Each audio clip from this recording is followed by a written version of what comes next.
बिस्मिल्लाहिर्रहमानिर्रहीम। अस्सलामु अलैकुम वरहमतुल्लाहि वबरकातुहू। मोहतरम नाज़रीन, इब्राहिमी मीडिया चैनल में एक बार फिर आपका बहुत बहुत इस्तक़बाल है। इधर काफ़ी दिनों से यह सिलसिला मौक़ूफ़ रहा। हालात और मौक़े को देखते हुए इस सिलसिले को आगे बढ़ाते हुए एक अहम चीज़ की तरफ आप हज़रात को मुतवज्जह करने का इरादा है, और वो मसला क़ुरबानी से मुताल्लिक़ है। क़ुरबानी से मुताल्लिक़ जहाँ बहुत सारी गलतफ़हमियाँ लोगों के अंदर पाई जाती हैं, उनमें जिस गलतफ़हमी की तरफ मैं आपकी तवज्जो मबज़ूल कराना चाहता हूँ वो ऐसी चीज़ है कि उसकी वजह से आदमी क़ुरबानी के अजर व सवाब से वो महरूम हो जाता है और उसकी तरफ से क़ुरबानी नहीं मानी जाती।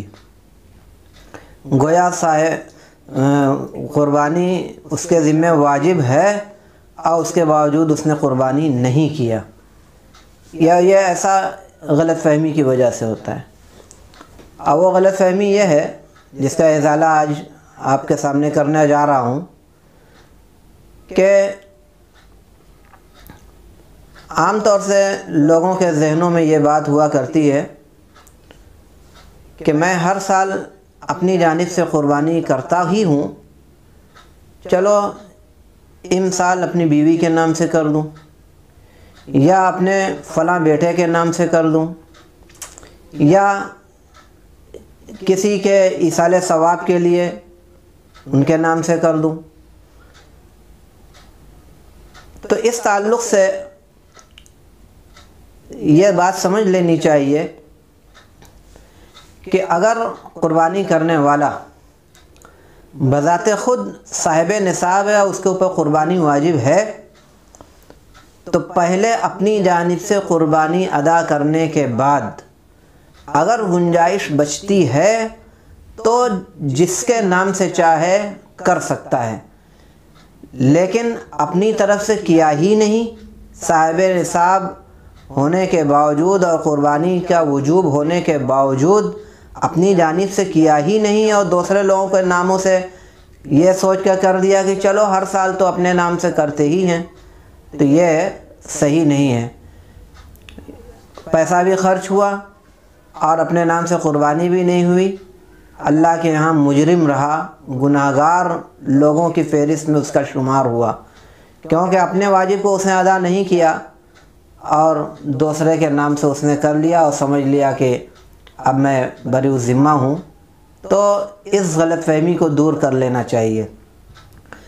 यानी सबसे पहले अगर वुसअत और गुंजाइश है, ये उन लोगों की बात है जिनके ऊपर क़ुरबानी वाजिब है, तो वुसअत गुंजाइश अगर एक ही की है तो पहले अपने करें, और अगर गुंजाइश और बचती है तो अपना वाजिब अदा कर लेने के बाद जिसके नाम से चाहें करना चाहें कर सकते हैं, कोई हर्ज की बात नहीं है।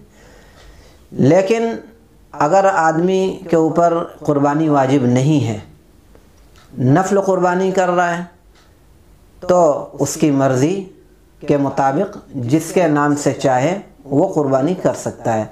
चाहे तो अपने नाम से करे, चाहे अपने बेटे के नाम से करे, चाहे अपनी बीवी के नाम से करे, चाहे मरहूमीन में से किसी को इसाले सवाब की गरज से करे, या नबी पाक सल्लल्लाहु ताला अलैहि वसल्लम की जानिब से कर ले, ये उसको इजाज़त है। लेकिन नफ़ल क़ुरबानी में, और जब वाजिब क़ुरबानी है तो अच्छे तरीक़े से ये बात समझ लेनी चाहिए कि पहले अपनी जानिब से क़ुरबानी करना वाजिब होगा और अपना वाजिब अदा कर ले। अब अगर गुंजाइश बचती है तो जिसके नाम से करना चाहे करे, और नहीं गुंजाइश बचती है तो ना करे। तो आज के सिलसिले में यही बात आपसे कहनी थी।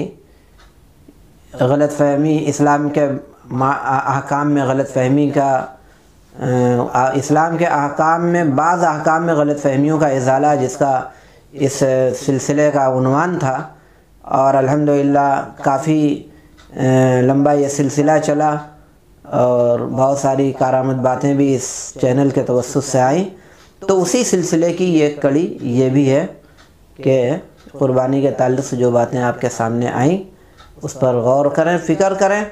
और इतना दीन का इल्म हासिल करना सब लोगों के लिए ज़रूरी है कि हम अपनी क़ुरबानी सही तरीक़े से अंजाम दे सकें, अदा कर सकें और अजर व सवाब के हम मुस्तहिक़ हो सकें।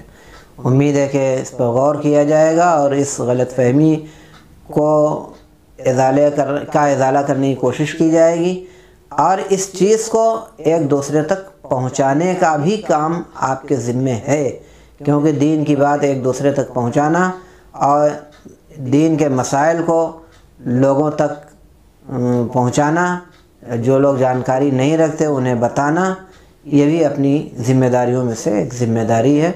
अल्लाह ताला इसे आसान फरमाए, कबूल फरमाए और हम सब लोगों को दीन की सही समझ अता फरमाए। आमीन। वस्सलामु अलैकुम व रहमतुल्लाहि व बरकातहू।